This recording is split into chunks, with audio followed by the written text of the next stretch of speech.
Most people don't realize they're in a spiritual battle because the enemy stopped attacking them with obvious destruction. Now he attacks with distraction. Not everything destroying you looks dangerous. Some things look normal, comfortable, entertaining, even socially accepted. But slowly, they disconnect you from God. The enemy knows if he can keep you distracted long enough, he can slowly make you spiritually weak without you noticing. And the dangerous part is this: a distracted person usually thinks they're fine. You still wake up, still go to work, still scroll, still laugh, still post online. But internally, your peace is disappearing. Your discipline is disappearing. Your hunger for God is disappearing. And eventually, you become spiritually numb. The Bible says, "Be sober-minded, be watchful. Your adversary, the devil, prowls around like a roaring lion seeking someone to devour." Notice something. The verse does not say Satan only attacks evil people. He looks for distracted people, spiritually sleepy people, people whose guard is down. That's why some people suddenly feel empty even when life looks successful externally, because success without peace is still empty. Some people have entertainment but no joy, followers but no purpose, relationships but no real connection, money but no peace. And instead of slowing down and seeking God, they distract themselves even more. More scrolling, more noise, more dopamine, more temporary escapes. Because silence makes them confront what is happening inside. But listen carefully. The enemy isn't concerned with Christians who occasionally post Bible verses.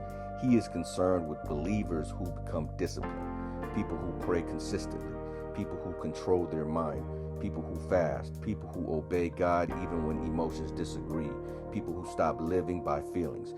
Because disciplined believers become strengthened spiritually. That's why the enemy fights your consistency so hard. He doesn't need to destroy your entire life overnight. He just needs to slowly weaken your focus. Miss prayer today, compromise tomorrow.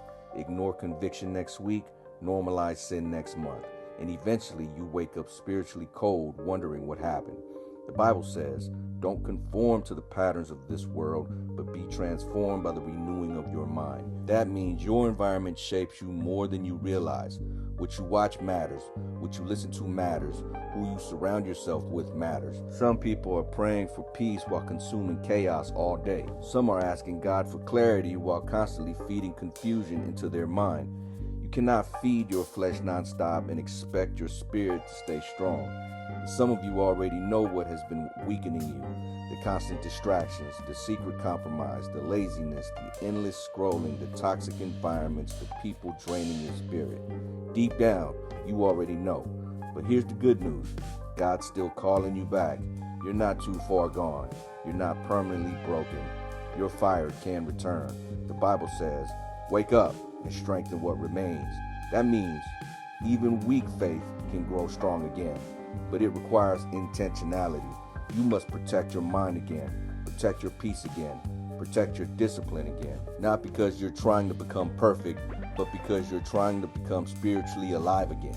And some of you are one decision away from changing your entire direction, one prayer away, one act of obedience away, one moment of surrender away. Stop waiting until you feel ready. Your future is too important to stay spiritually asleep. God didn't create you to live distracted, numb, addicted, anxious, and emotionally exhausted forever. There's more inside of you than survival. There's purpose inside of you, authority inside of you, calling inside of you. But you can't walk fully in purpose while constantly feeding the things destroying your spirit. This is your sign to wake back up.